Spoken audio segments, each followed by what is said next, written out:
Two 12-year-old girls who were accused of viciously stabbing a classmate 19 times have been identified for the first time publicly since telling the police that they plotted for months to commit murder. Morgan Geyser and Anissa Weier face attempted murder charges after attacking their friend, saying that they did so because they wanted to join the cult of the Slender Man after reading about him online. The girls told investigators they believed the Slender Man was real, and they wanted to prove it by slaughtering their friend after inviting her for a sleepover in the Milwaukee suburb of Waukesha, Wisconsin. The two suspects passed the knife back and forth between them before one girl held the victim down and the other stabbed her 19 times.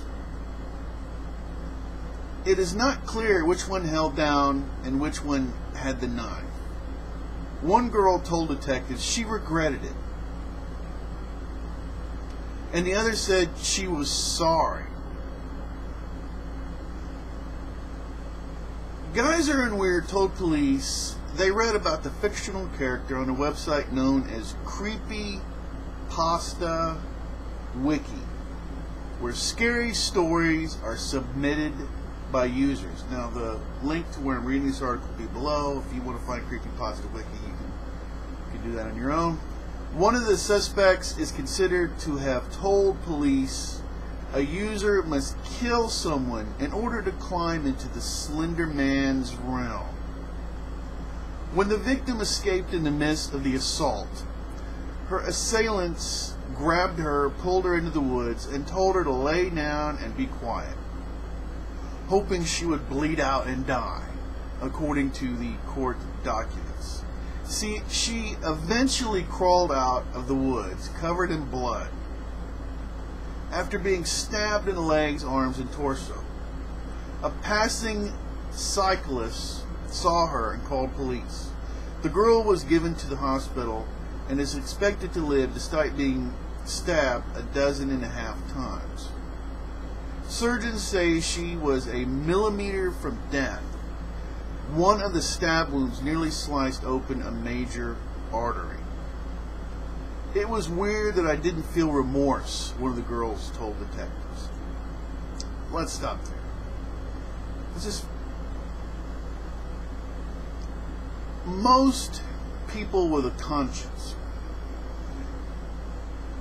and that conscience stops them from doing things. Okay, puts them in check. All right, because they will feel bad about it themselves. It's clear that what we have here are two people whose personalities, their minds, don't really have a conscience. Okay, let me read this little sentence again. It was weird that I didn't feel remorse, one of the girls told detectives. The bad part of me wanted her to, this is the creative writing part we're going to hear now. The bad part of me wanted her to die. The good part of me wanted her to live, the other girl said. Both girls are charged as adults with attempted premeditated murder. Convicted, they could face 65 years in prison and are being held for $500,000 bail each, $500,000. And I hope that they get thrown in jail for 65 years. These two are dangerous. Imagine if this was like one of these two girls was your babysitter. Okay? And this is in Wisconsin. And it's this is just, you know, you have people without remorse, and this is what happens. Continuing on. The criminal complaint spells out how the Geyser and Weier initially planned to put duct tape over her friend's mouth while she was sleeping, and then stab her in the neck as she lay in bed. But then they thought that a bedroom would be a better scene for the crime because it would be easier to clean up afterward, according to CNN. They opted against both of those theories, however, and chose to go for an attack during a game of hide and seek in a nearby park. 12-year-old girls, game of hide and seek. murder. I mean, these things just, all these things in murder, just, these are messed up human beings whose minds are not the way they should be. That's what's scary for all of us. As they left the park, the victim was walking in front of them, and Geyser lifted up the left side of her white jacket and displayed the knife tucked into her waistband. Weier stated she gave Geyser a look with wide eyes and then asked what that meant. Weier stated, "I thought, dear God, this was really going to happen." The girls were found walking near an interstate highway shortly after their victim was rescued. They had a backpack full of snacks and, of course, the 5-inch knife. They had their snacks. They were ready. They said they had planned to run away from join the Slender Man in his mansion in the woods outside the town. One girl even had a picture of her family with her. She said she packed it because she didn't want to forget what they looked like. The Slender Man is a prevalent internet myth that has been a viral sensation. It emerged online in 2009. The paranormal creature stalks, abducts, traumatizes children for its own amusement. It can also supposedly control people and communicate telepathically. The girls said they believed the Slender Man was real. Hear that again. The girls said they believed the Slender Man was real after reading stories about him online on a site called Creepypasta Wiki, which you can find on your own if you want to, where users can submit their own scary stories. Every student at the middle school where the girls attend had previously been given iPads. You see where this is going. Parents say officials promised to monitor the students' online activity, but never did. Okay, so they get given So you have 12-year-old girls that are given iPads from the school in Wisconsin, in a suburb in Wisconsin. Are we going to blame the iPads? Are we going to blame Creepypasta?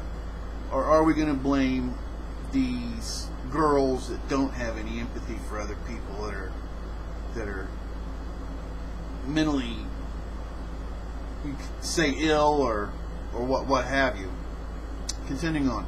I recognize their ages, but it's still unbelievable, Court Commissioner Thomas Piper said during one of the girls' initial court appearances Monday. Both girls appeared in court wearing shackles and jail jumpsuits, and they were surrounded by sheriff's bailiffs who towered over them. Once again, everyone is trying to find sympathy, right? Family members of one of the girls wept openly as reporters snapped photographs. The other girl's family sat stone-faced. According to the criminal complaint, one of the girls told an investigator they began planning to kill their friend in December. The other girl, and this is their friend, okay, planned to kill their friend. So this is a girl that the whole time thinks that these two other girls are really friends with her, but that isn't it at all. She's a victim, okay? She's just a victim in waiting for them. A sacrifice to the Slender Man. People wonder where the whole cult thing comes from. Is it the cults that do it, or is it people that have messed up minds? I think it's messed up minds. The other girl told police they decided to kill her so they could become proxies of the Slender Man, who would accept them and let them live with him in his mansion in the Nicolet National Forest. The other girl said she sees Slender Man in her dreams. She said she watches her, that he watches her and can read her mind and teleport, by the way. It's extremely disturbing as parents, as the chief of police in Wisconsin, Waukesha Police Chief Russell Jack said at the news conference ahead of the court appearance Monday. The girls invited their friends to a slumber party on Friday evening, the complaint said. They planned to kill her during the night so they wouldn't have to look her in the eyes. One girl told police, and then run away. Wow. All the premeditation is what really puts everything over the top. Alright, and they decided to put it off. But the next day, during a hide-and-seek game in the in the wooded park. They attacked their friend with a knife. One girl told the other to go ballistic, go crazy, according to the complaint. The victim began to scream, and she hated them. Imagine so. And started stumbling away, one of the girls told police. The girls left the victim lying in the woods. She crawled to a road where a bicyclist found her lying on a sidewalk. Police arrived and gave them to the name of the girls who attacked her. She was rushed to surgery. Thank goodness.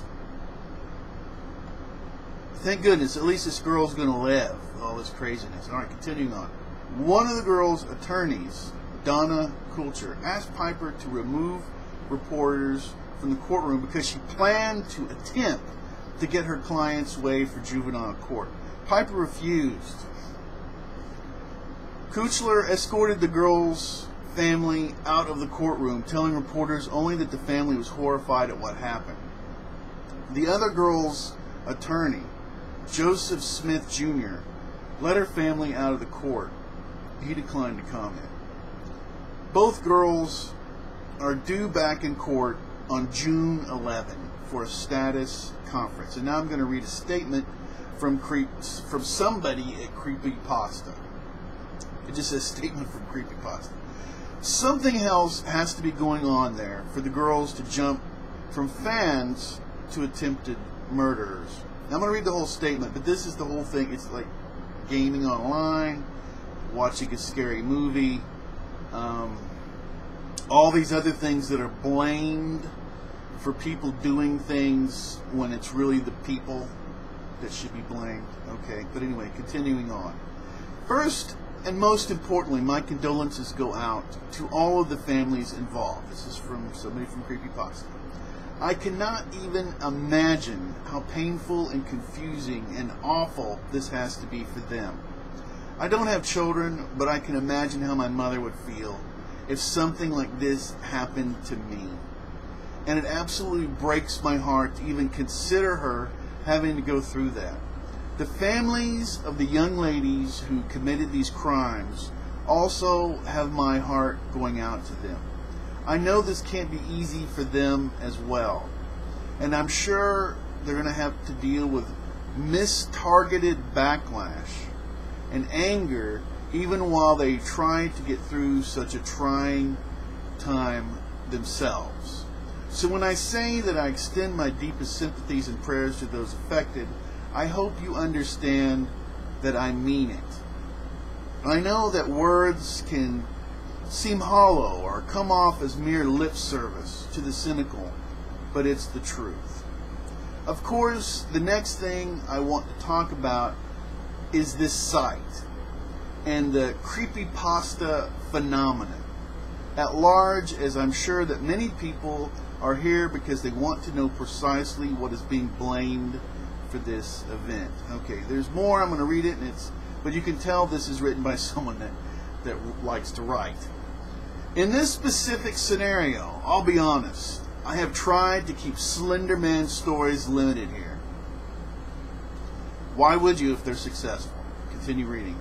I'm aware that he and Jeff, the killer, I haven't read him, so I don't know, have become absurdly popular recently, with fans expanding upon their origins. In Slender Man case, he was created on the Something Awful web forums many years ago in an attempt to cooperatively create new folklore,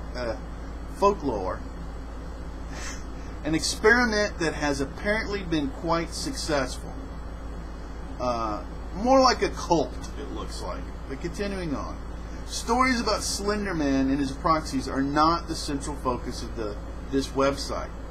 I am not intimately familiar with all the various additions and expansions to his legend that have cropped up all over the internet. To be frank, I did not find him particularly interesting, and as such, I'm really not going to be very helpful with explaining the details of this popularity and stories to all the people who most certainly have questions. I continue to read.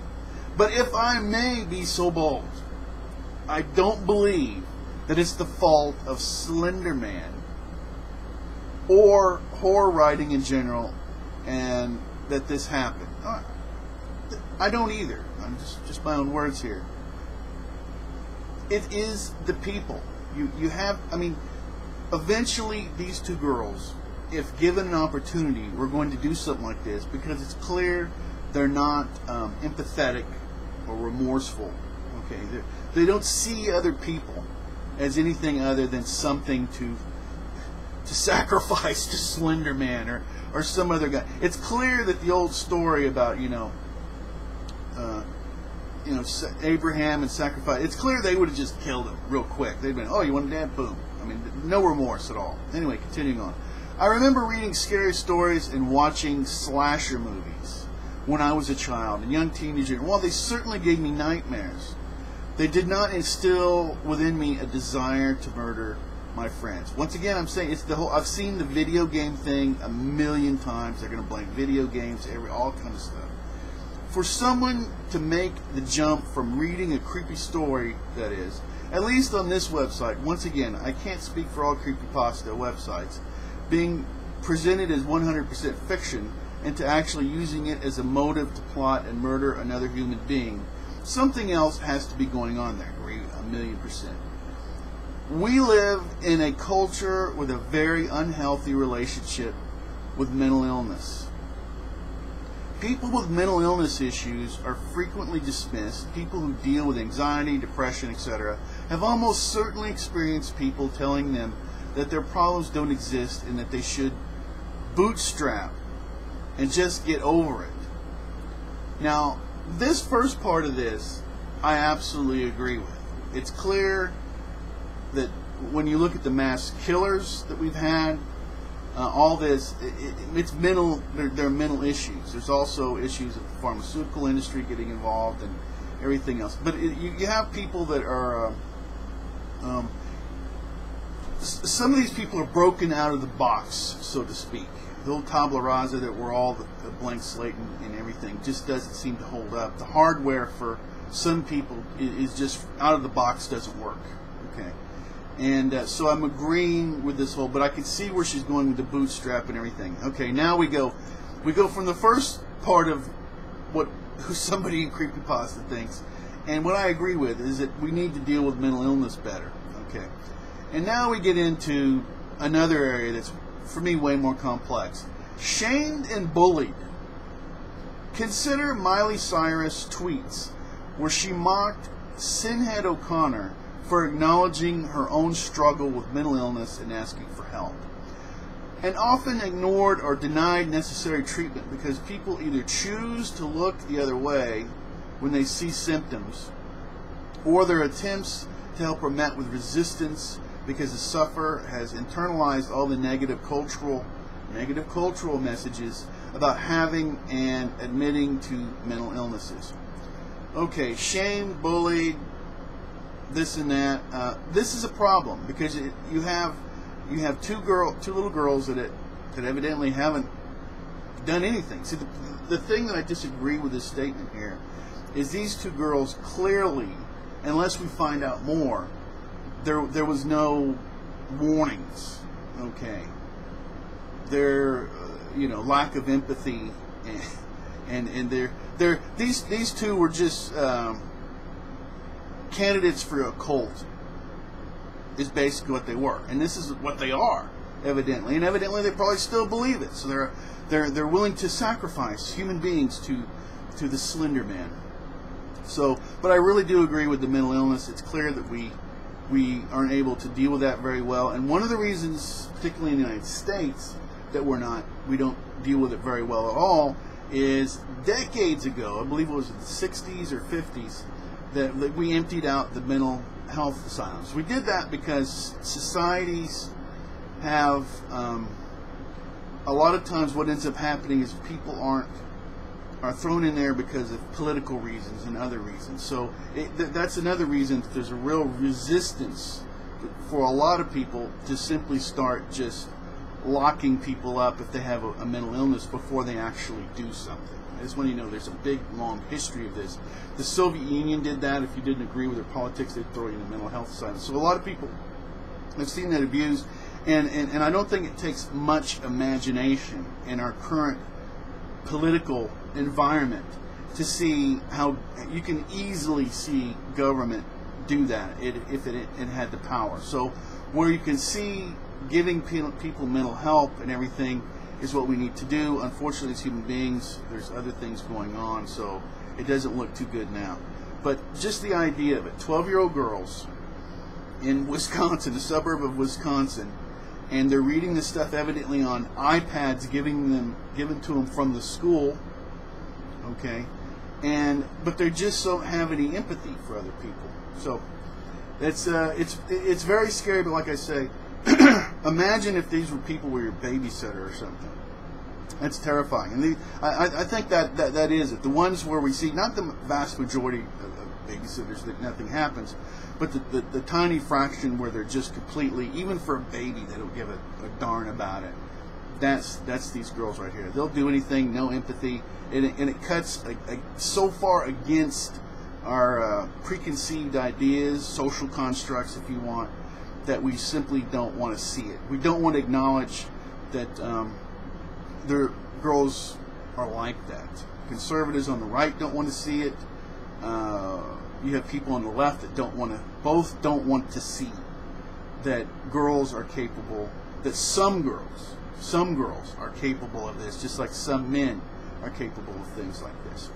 All right, well, this is definitely outrageous. Like I say, thank goodness at least the little girl is alive. Once again, the story linked down below. You can check it out if you want. You can go to Creepypasta and check that out.